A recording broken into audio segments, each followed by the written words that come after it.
അപ്പം നമുക്കേ ഇന്ന്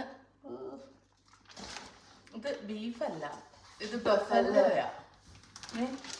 നമുക്കിതും ഇതും അപ്പം ബീഫ് പീസാക്കണം അല്ലേ? എന്നാ വാ ഒരു പാത്രം എടുക്കാം ഞാൻ.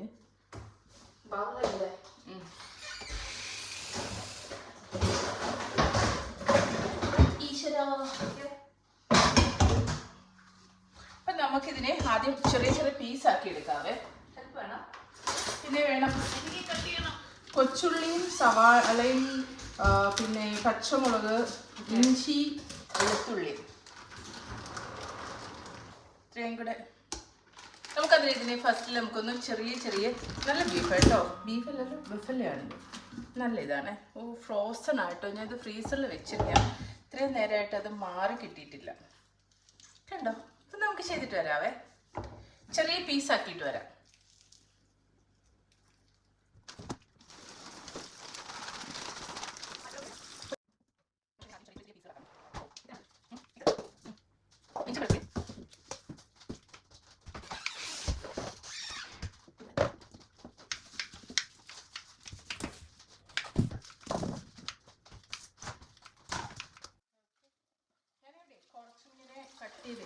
മൊത്തവും കൂടി കട്ട് ചെയ്യാൻ അത് പറ്റുന്നില്ല. അപ്പോൾ ഞാൻ ഇതിൻ്റെ കുറച്ച് കട്ട് ചെയ്തെടുത്തിട്ടുണ്ട്. നമുക്ക് ഇന്നത്തേക്ക് ഇത്രയും മതി. അപ്പോൾ കുറച്ച് കട്ട് ചെയ്തെടുത്ത് നന്നായിട്ട് കഴുകിയെടുക്കാമേ. അപ്പോഴത്തേക്ക് ജാനുമോള് കൊച്ചുള്ളി മാത്രമായിരുന്നു നല്ലത്, പക്ഷേ കൊച്ചുള്ളിയുടെ കുറവ് മൂലം ജാനുവിനകത്ത് കുറച്ച് സവാളയും കൂടെ ആഡ് ചെയ്ത് മായം ചേർത്തിട്ട് കൊച്ചുള്ളി സവാളയൊക്കെ എടുത്തിട്ടുണ്ട്. ആരറിയാലോ, നമ്മൾ മാത്രമല്ലേ കഴിക്കുന്നത്. അപ്പം നമ്മൾ മാത്രം കഴിഞ്ഞാൽ പോലെ കുഴപ്പമില്ല, നമുക്ക് അഡ്ജസ്റ്റ് ചെയ്യാം. നമുക്കിത് കഴുകി മാറ്റി വെച്ചിട്ട് ഉള്ളി സവാള ഇതൊക്കെ കഴുകി കട്ട് ചെയ്തെടുക്കാം. ഇതെല്ലാം ചെറിയ ചെറിയ പീസ് ആക്കിയിട്ട് എടുത്തിട്ടുണ്ടേ. നമുക്ക് ഇത് കുക്കറിനകത്തോട്ട് മാറ്റാം. ഞാനൊരു കുക്കർ എടുത്തിട്ടുണ്ട്. അതല്ലല്ലോ അങ്ങനെ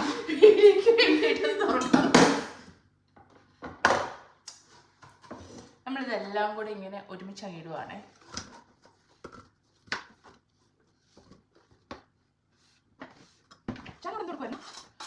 അപ്പം നമ്മുടെ ഇഞ്ചിയും വെളുത്തുള്ളിയും എല്ലാം കൂടി ഇതിനകത്തിട്ടിട്ടുണ്ട്. നമ്മൾ അരിഞ്ഞു വെച്ചിരുന്ന ഇഞ്ചിയും വെളുത്തുള്ളിയും സവാളയും കൊച്ചുള്ളിയും പച്ചമുളകും എല്ലാം കൂടി ഇട്ടിട്ട് കഴുകി മാറ്റി വെച്ചിരുന്ന ബീഫും കൂടി നമ്മൾ അതിനകത്തിട്ട് ചേർക്കുകയാണേ. അതിനുശേഷം ഇതെല്ലാം കൂടെ നന്നായിട്ട് നമ്മളൊന്ന് മിക്സ് ചെയ്തെടുക്കുന്നുണ്ട്. മിക്സ് ചെയ്തെടുത്തതിനകത്ത് ശേഷമാണ് നമ്മളിതിന് വേണ്ടുന്ന അരപ്പൊക്കെ ചേർക്കുന്നത്. നമ്മൾ വേറൊന്നും ചേർത്തിട്ടില്ല. കുരുമുളക് പൊടി, പെരിഞ്ചീരകം, അതൊക്കെ എൻ്റെ ഒരു കൈയളവാണേ, ഒരുപാടൊന്നുമില്ല, വളരെ കുറച്ചേ ചേർത്തിട്ടുള്ളൂ. നമ്മൾ അതിനകത്തേക്ക് പിന്നെ ഉപ്പ്, പിന്നെ ഈ മുളക് ചില്ലി ഫ്ലേക്സ്, മുളകിനെ പൊടിച്ചത്, അതുപോലെ കറിവേപ്പില, പിന്നെ ഒരു വളരെ കുറച്ചളവിൽ മല്ലിപ്പൊടിയും മുളക് പൊടിയും പിന്നെ മഞ്ഞൾപ്പൊടിയും ചേർക്കുന്നുണ്ട്. ഇത്രയും കൂടി ചേർത്തിട്ട് നമ്മൾ ഒന്നുകൂടെ നന്നായിട്ട് മിക്സ് ചെയ്ത് വെക്കുന്നുണ്ട്. ഇടയ്ക്ക് ഞാനിത് മണപ്പിച്ച് നോക്കിയത് ജീരകപ്പൊടിയാണോ എന്നുള്ളതായിരുന്നേ. എന്നിട്ട് ഇതെല്ലാം കൂടി നന്നായിട്ട് കൈകൊണ്ട് മിക്സ് ചെയ്തിട്ട് അടച്ചു വെച്ചിട്ട് നമ്മളൊന്ന് വേവിച്ചെടുക്കുകയാണ് ചെയ്യുന്നത്. അപ്പോഴേക്കും മാധവന് അടുക്കളയിലോട്ട് വന്നിട്ടുണ്ടായിരുന്നു. ഇങ്ങനെ വിശേഷമൊക്കെ പറയാനായിട്ടൊന്ന് സ്കൂളിൽ നടന്ന വിശേഷം പറയാനൊക്കെ ആയിട്ട് മാധവൻ വന്നിട്ടുണ്ടായിരുന്നു. അന്നേരം അവനിങ്ങനെ വന്നിട്ട് എന്നോടിങ്ങനെ അന്നത്തെ സ്കൂളിലെ വിശേഷങ്ങളൊക്കെ പറഞ്ഞുകൊണ്ടിരിക്കുകയാണ്. അതിനിടയ്ക്കൂടെ കുശുമ്പ് തോന്നിയിട്ട് ജാനുമോൾ വന്നിട്ട് അവനൊരു അടിയൊക്കെ കൊടുത്തിട്ട് പോകുന്നുണ്ട്. അങ്ങനെ ഞാൻ മിക്കവാറും കിച്ചണിൽ നിൽക്കുന്ന സമയത്തായിരിക്കും മാധവൻ വന്നിട്ട് മാധവൻ്റെ സ്കൂളിലെ വിശേഷങ്ങൾ പറയുന്നതൊക്കെ. പിന്നെ അപ്പം ചുട്ടെടുക്കുന്നതിനായിട്ട് ഞാൻ ഒരേ സമയം തന്നെ ഒരു 3 പാന് ബാക്കി 3 അടുപ്പിലായിട്ട് ഇങ്ങനെ വെച്ചിട്ട് പെട്ടെന്ന് തന്നെ അപ്പം ചുട്ടെടുക്കാൻ നോക്കി. അപ്പോൾ ഒരു പാനകത്ത് ചെയ്തപ്പോൾ ശരിയായില്ല. പിന്നെ ഞാൻ എന്ത് ചെയ്തെന്നറിയാമോ, 2 പാനിലേക്ക് മാറ്റിയിട്ടത് എളുപ്പം ചുട്ടെടുക്കുകയാണ് ചെയ്തത്.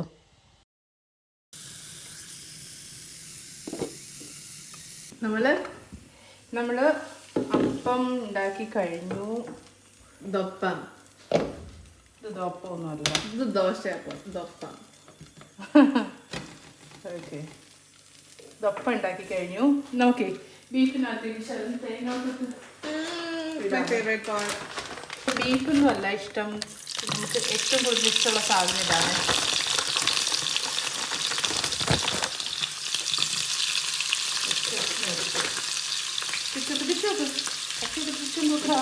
ഇതിൻ്റെ കൂടെ നമ്മൾ ബീഫിനകത്ത് ഇടാനായിട്ടേ കുറച്ച് തേങ്ങക്കൊത്ത് എടുക്കുകയാണ്. ബീഫ് നമ്മൾ എണ്ണയൊന്നും ഒഴിച്ച് വഴറ്റി അങ്ങനെയൊന്നും അല്ലല്ലോ വെച്ചത്. അപ്പം ബീഫ് ഇവിടെ വിസിലൊക്കെ അടിച്ച് കറക്റ്റ് വെന്ത് ഇവിടെ ഇരിപ്പുണ്ട്.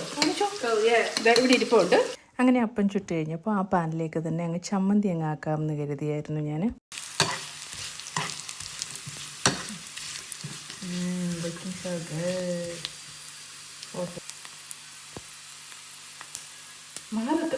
അങ്ങനെ തന്നെ ഞാൻ പെട്ടെന്ന് ചമ്മന്തിയൊക്കെ റെഡിയാക്കി എടുത്തിട്ടുണ്ട്. നമ്മുടെ നാട്ടിലൊക്കെ ആണല്ലേ അപ്പത്തിൻ്റെ കൂടെ ഇങ്ങനെ ചമ്മന്തി കടുവറുത്തെടുക്കുന്നത് ഭയങ്കര ഇഷ്ടമാണ് കേട്ടോ. പക്ഷേ എൻ്റെ വേറൊരു ഫ്രണ്ട് ഇങ്ങനെ പറഞ്ഞിട്ടുണ്ട് അവരുടെ വീട്ടിലൊന്നും അങ്ങനെ ഇവർ അപ്പത്തിൻ്റെ കൂടെ ചമ്മന്തി അങ്ങനെയൊന്നും കഴിച്ചിട്ടില്ല എന്നും.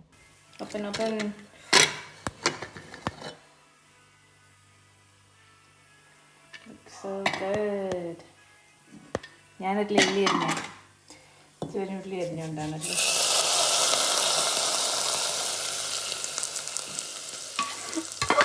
ഞാൻ മുളക് കിട്ടത്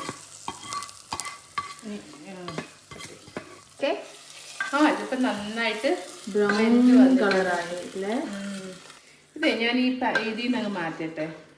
ബീഫ് ഇപ്പം എന്താ പറയുന്നത്, കറിയാണോ എന്ന് ചോദിച്ചാൽ അതുമല്ല, ഫ്രൈ ആണോ എന്ന് ചോദിച്ചാൽ അതുമല്ല. നമുക്ക് ഇതിൻ്റെ വെള്ളം ഇങ്ങനെ ഒന്ന് പറ്റിച്ച് നമുക്കിതൊരു ഇതാക്കി എടുക്കാം. ഞങ്ങളെ പറ്റിക്കാണ്.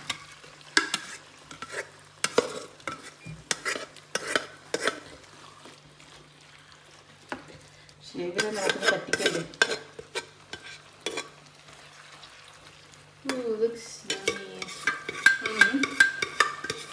നല്ല ടേസ്റ്റ് ഉണ്ട് കേട്ടോ. ഒരു ശക്കല ഉപ്പിൻ്റെ കുറവുണ്ട്. ബീഫൊക്കെ നന്നായിട്ട് വെന്ത് വന്നിട്ടുണ്ട്. അങ്ങനെ തേങ്ങക്കൊത്തൊക്കെ പിടിക്കും. എവിടെ ബീഫിൻ്റെ പീസ് പോയാലും വേണ്ടിയില്ല, തേങ്ങാക്കൊത്ത് എവിടെ ഇരുന്നാലും അവിടെ എടുത്ത് മാറ്റണം, തിരിച്ചെടുത്തിടണം. അപ്പം അങ്ങനെ നമ്മുടെ ബീഫും അപ്പവും ശരിയായിട്ടുണ്ട്. നല്ല മണം വരുന്നുണ്ട്. അങ്ങനെ നമ്മുടെ ബീഫ് ഇവിടെ റെഡി ആയിട്ടുണ്ട്. ആ ഗൈസ് നല്ല ബ്രൗൺ കളറിൽ കാണിക്കാം. ബാക്ക് ക്യാമറ കാണിക്കാം.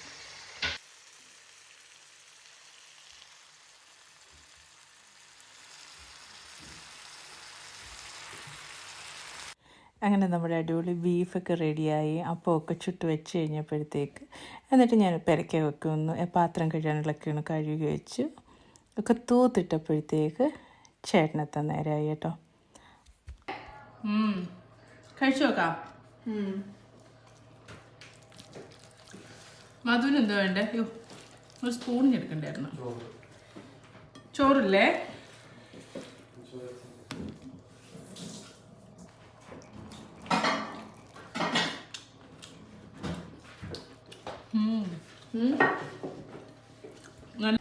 നമ്മുടെ സന്തോഷം നിറഞ്ഞൊരു വൈകുന്നേരമായിരുന്നു ഇത്.